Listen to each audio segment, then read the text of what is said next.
नमस्कार मित्रों, स्वागत है आप सभी का आज के बड़े अपडेट के साथ आपके सामने मौजूद है, जहां पर चलेंगे सबसे पहले सबसे बेहतरीन बड़ी अपडेट में आपको बताएंगे दोस्तों कि कैसे पाकिस्तान के सबसे शीर्ष पोस्ट पर बैठे हुए व्यक्तियों ने ऑपरेशन सिंदूर को लेकर पाकिस्तान को पूरी तरीके से एक्सपोज कर दिया है दोस्तों। और भारत के अंदर बैठकर भारत को अंदर से खोखला करके भारत के ऑपरेशन सिंदूर पर सवाल उठाने वाले विपक्ष को भी पूरी तरीके से तहस नहस कर दिया गया है दोस्तों। बताएंगे डिटेल में क्या है पूरा मामला, इसी के साथ में चलेंगे एक और बिग ब्रेकिंग न्यूज अपडेट की तरफ, जहां पर अचानक से बांग्लादेश के अंदर पाकिस्तान के उच्चायुक्त को क्यों बुलाया गया है, क्यों एक कंगाल हो चुका देश और एक भिखारी देश आपस में व्यापार की बातें कर रहे हैं। बताएंगे क्या व्यापार की चल रही है बातें या फिर अंदर खाने भारत को लेकर रची जा रही है बड़ी साजिश। इसी के साथ में दोस्तों सिंधु जल संधि में भारत ने एक और बड़ी दीवार खड़ा करने का बड़ा फैसला लिया है दोस्तों। बताएंगे पाकिस्तान का और कितना पानी रोका जाएगा, एक एक करके चलेंगे आज के सभी महत्वपूर्ण समाचार की ओर। लेकिन उससे पहले यदि आप भी मानते हैं दोस्तों कि प्रधानमंत्री नरेंद्र मोदी और देश की सेना के ऊपर ऑपरेशन सिंदूर को लेकर किसी भी तरीके का एक रत्ती भी शक किसी के मन में है, तो वो साफ तौर पर भारत के सैन्य ताकत के ऊपर सवाल खड़ा करने की गुस्ताखी कर रहा है और इसे कभी माफ नहीं किया जा सकता। तो इस वीडियो को लाइक करके लाल बटन दबाकर चैनल को सब्सक्राइब करके बेल आइकन दबाकर कमेंट बॉक्स में देश को है पूरा विश्वास भारतीय सेना और नरेंद्र मोदी पर, तो कमेंट बॉक्स में अपनी राय जरूर लिखकर बताइएगा दोस्तों। चलते हैं सबसे पहले सबसे महत्वपूर्ण बिग ब्रेकिंग अपडेट की तरफ, जहां पर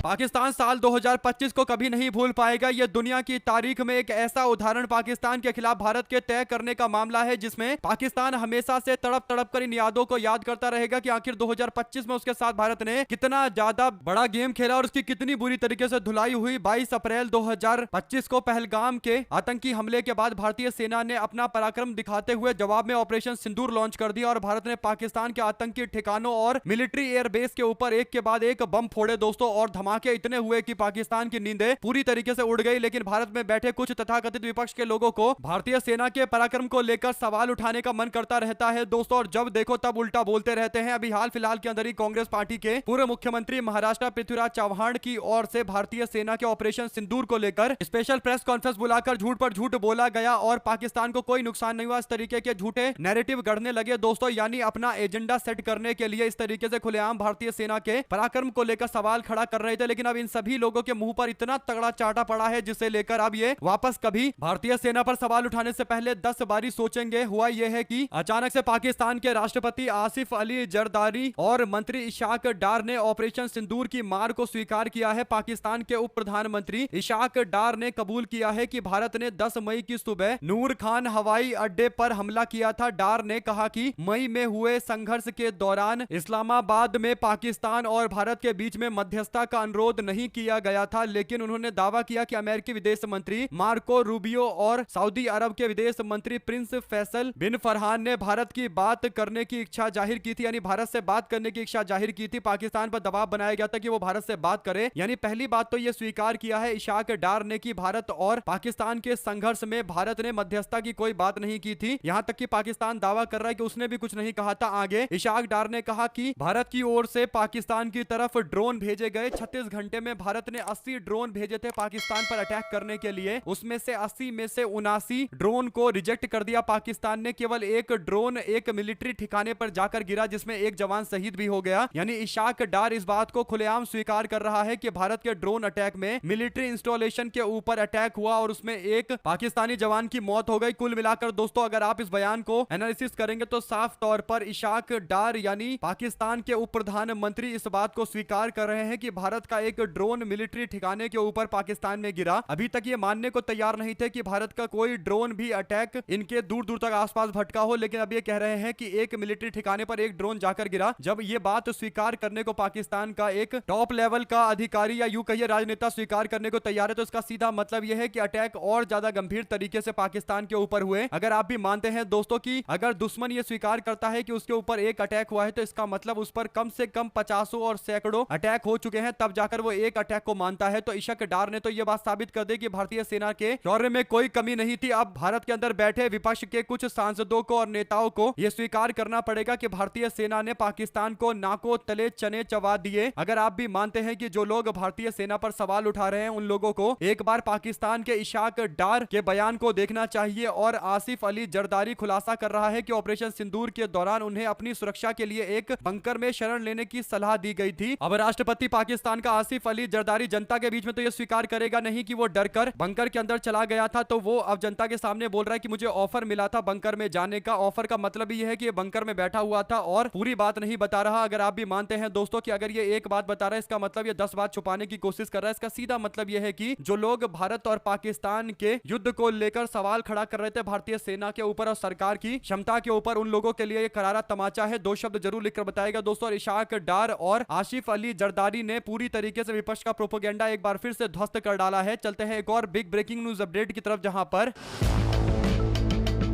पाकिस्तान ने कुल मिलाकर 7 बातें स्वीकार की है दोस्तों। पहला यह है कि पाकिस्तान ने माना है कि नूर खान एयरबेस के ऊपर हमला हुआ था। इशाक डार ने इस बात को स्वीकारा है। ब्रह्मोस के सटीक निशाने को लेकर भी बात एकदम स्पष्ट है, क्योंकि नूर खान एयरबेस पर अटैक करना चाह रहा था भारत और अटैक वही हुआ जिसे पाकिस्तान लंबे समय से छिपाने की कोशिश कर रहा था। लेकिन अब भारत की सटीक अटैक को लेकर, यानी जहां भारत को अटैक करना था वहां अटैक किया। ये भारत की सटीकता के साथ हमला करने की क्षमता का लोहा मानने वाली बात है। इसके बाद पाकिस्तान ने मध्यस्थता नहीं मांगी, ये दावा करके अमेरिका के राष्ट्रपति डोनाल्ड ट्रंप के उस दावे को एक्सपोज कर दिया गया है, जिसमें ट्रंप बोल रहा था कि भारत और पाकिस्तान दोनों के दोनों मध्यस्थता मांग रहे थे। अब जब पाकिस्तान खुद ही मना कर रहा है कि वो तो मध्यस्थता के लिए गया ही नहीं, तो फिर राष्ट्रपति ट्रंप के द्वारा दिया गया बयान तो झूठा साबित हो गया। तो अब विपक्ष के लोग जो यहां पर बैठकर मोदी सरकार पर सवाल उठा रहे थे, उन लोगों को अब तो स्वीकार कर लेना चाहिए कि मध्यस्थता के लिए कोई नहीं गया। अब तो उनका फेवरेट देश भी इस बात को स्वीकार करने को तैयार है। आप लोग क्या कहना चाहते हैं लिखकर जरूर बताएगा। साथ साथ अमेरिका और सऊदी अरब ने इसमें भूमिका निभाई थी, ये बात भी अब पाकिस्तान से जुड़े हुए लोग बोलने लगे हैं। ड्रोन और जेट गिराने के दावे को लेकर सबूत नहीं है। डार ने दावा किया कि पाकिस्तान ने भारत के 80 ड्रोन में से 79 को रोक लिया और 7 मई को हवाई संघर्ष में 7 भारतीय लड़ाकू विमान गिराए। हालांकि इन दावों के पक्ष में उन्होंने कोई सबूत पेश नहीं किया, यानी यहां केवल हवाबाजी चल रही थी। वहीं पर राष्ट्रपति जरदारी का एक और बयान जो बंकर वाला आया, तो उससे लेकर पता चल चुका है दोस्तों कि अटैक कितने बड़े लेवल का होगा कि अधिकारी आकर राष्ट्रपति को बोल रहे थे कि आपको बंकर में छुप जाना चाहिए, और छुप भी गया होगा, लेकिन अब मीडिया के सामने तो बोलेगा नहीं। एक और बात, सेना की तारीफ और शांति की बात भी सामने आई है। जरदारी ने पाकिस्तान शांति चाहता है लेकिन अपनी सुरक्षा के लिए पूरी तरीके से तैयार है, ये बयान देकर भारत को ये इशारा करने की कोशिश कर रहा है कि वो क्षेत्रीय स्थायी शांति चाहता है। कुल मिलाकर दोस्तों, आतंकवाद का पेड़ लगाने वाले पाकिस्तान अब शांति का बीज बोने की बातें कर रहे हैं। तो इससे पता चल रहा है कि पिटाई इतनी तगड़ी लगी है कि अब सीधा शांति का कपोत उड़ाने लगे हैं, कबूतर उड़ाने लगे हैं। साथ साथ दोस्तों, सेना की तारीफ और शांति की बात के बाद ऑपरेशन सिंदूर क्यों शुरू हुआ, इस बात का भी जिक्र पाकिस्तान के लोगों ने किया है, पाकिस्तान के राष्ट्रीय अध्यक्षों ने किया है। बताया कि पहलगाम वाले मामले पर भारत ने बदला लेने के लिए ऐसा किया था। कुल मिलाकर दोस्तों, भारत को इन मामलों पर पाकिस्तान के बयान से और ज्यादा समर्थन मिला है और यूनाइटेड नेशन में इन बयानों का इस्तेमाल भी किया जा सकता है। आप लोग क्या कहना चाहते हैं उन तथाकथित विपक्ष के बारे में जो भारत के अंदर लगातार भारतीय सेना और सरकार के काम को लेकर सवाल उठाते रहते हैं। दोस्तों, इसी के साथ में चलते हैं एक और बड़ी अपडेट की तरफ, जिसमें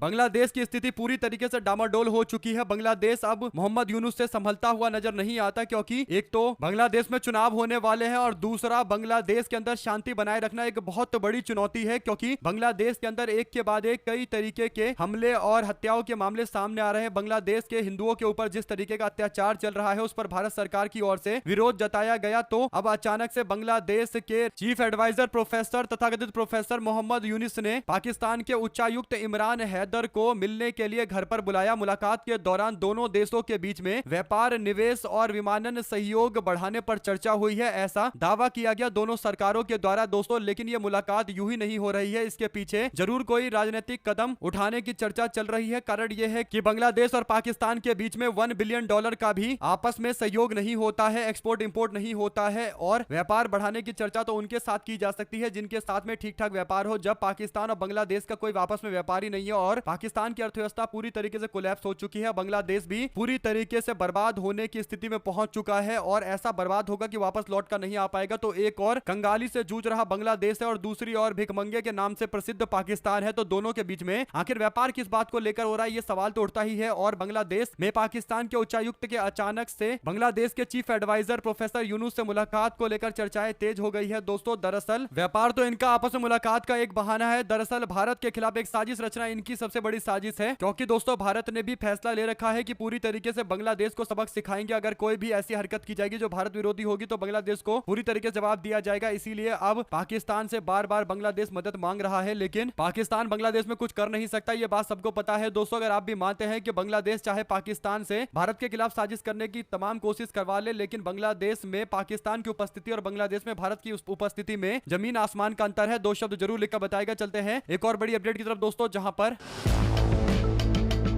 भारत के चिनाब नदी पर भारत एक हाइड्रो पावर प्रोजेक्ट बनाने जा रहा है, जिसके कारण पाकिस्तान के अंदर कोहराम और त्राहिमाम जैसी स्थिति शुरू होने जा रही है। पाकिस्तान पहले ये मान रहा था कि सिंधु जल संधि स्थगित करने की भारत की धमकी खोखली है, लेकिन अब उसे चिनाब पर दिल्ली ने हाइड्रो पावर प्रोजेक्ट की घोषणा की तो उसकी चीख निकल गई है। पाकिस्तान के सीनेटर शेरी रहमान ने कहा कि पानी का हथियार के तौर पर इस्तेमाल ना तो समझदारी भरा है ना ही मंजूर है। और डॉन की एक रिपोर्ट के मुताबिक शेरी रहमान का यह बयान उस वक्त आया है जब दिल्ली में बैठे भाजपा सरकार ने, केंद्र की मोदी सरकार ने चिनाब नदी पर एक हाइड्रो पावर प्रोजेक्ट को मंजूरी दे दी है। सोशल मीडिया प्लेटफॉर्म एक्स पर एक पोस्ट में बिलावल भुट्टो की पाकिस्तान पीपल्स पार्टी के नेता ने कहा कि सिंधु जल संशोधन यानी IWT का खुलेआम उल्लंघन करते हुए भारत ने अभी अभी जम्मू कश्मीर के चिनाब में Dulhasti stage 2 hydro power project को मंजूरी दी है। उन्होंने आगे कहा कि IWT के अनुसार इसे एक तरफा रद्द नहीं किया जा सकता, जैसा कि हाल में यूनाइटेड नेशन के रिपोर्ट ने पुष्टि की है। कुल मिलाकर पाकिस्तान वाले नियम कानून बताते रह गए दोस्तों, लेकिन हकीकत यह है कि इंडस वाटर ट्रीटी के मामले पर बुरी तरीके से पाकिस्तान फंसा हुआ है। भारत ने नब्ज पकड़ रखी है पाकिस्तान की, जब मन करता है भारत दबाकर कहीं ना कहीं पाकिस्तान को फिर से बैकफुट पर लेकर आ जाता है। दोस्तों, अगर आप भी मानते हैं कि पाकिस्तान वालों को प्यास से मारना भारत के लिए कोई बड़ी बात नहीं है, लेकिन भारत उस तरीके से अभी खुलकर ऐसा नहीं कर रहा, क्योंकि यूनाइटेड नेशन तमाम बड़ी संस्थानें भी है, लेकिन धीरे धीरे करके भारत अपनी क्षमताओं को बढ़ाकर पाकिस्तान को उसी तरीके से बर्बाद करेगा दोस्तों, जो अन्य देशों ने, बड़े देशों ने छोटे देशों के साथ किया। अगर आप भी मानते हैं कि पाकिस्तान के लोग अपनी सरकार और मिलिट्री पर दबाव बनाए और बोले कि भारत में आतंकवाद भेजना बंद करो वरना तुम्हारा तो कुछ पता नहीं, आम जनता का जीवन अस्त व्यस्त हो जाएगा। क्योंकि अगर भारत ने पानी रोक दिया तो सबसे ज्यादा प्रभाव पाकिस्तान के शहरी इलाकों में पड़ेगा, जहां पर लोग नहीं चाहते हैं कि इस तरीके का विवाद हो। लेकिन इसके बावजूद जो आर्मी है दोस्तों पाकिस्तान की, जिसका काम बिजनेस करना है और बिजनेस करने वाली आर्मी है, वो केवल और केवल ज्यादा से ज्यादा पैसे इकट्ठा करना चाहती है। इसीलिए युद्ध को लेकर तमाम तरीके के झूठे झूठे अभ्यास किए जाते हैं। दोस्तों जरूर लिखकर बताएगा। हमारे साथ लगातार जुड़े दोस्तों का बहुत बहुत धन्यवाद। आप लोग देख रहे थे, आपका अपना चैनल जय हिंद जय भारत। ज्यादा से ज्यादा वीडियो को शेयर कीजिएगा। बहुत बहुत धन्यवाद सभी दोस्तों, भाइयों बहनों मित्रों का। जय हिंद।